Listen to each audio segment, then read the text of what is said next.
இன்னைக்கு அழகா இருக்கால தங்கமே. அப்பாவும் வேணா கிருஷ்ண வேஷம் போட்டுக்கிட்டுமா?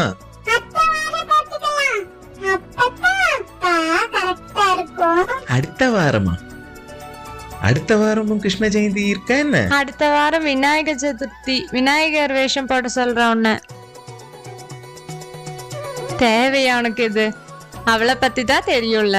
தங்கமே, நான் வேணா ராத வேஷம் போட்டுமா? அழகா இருப்பேன்.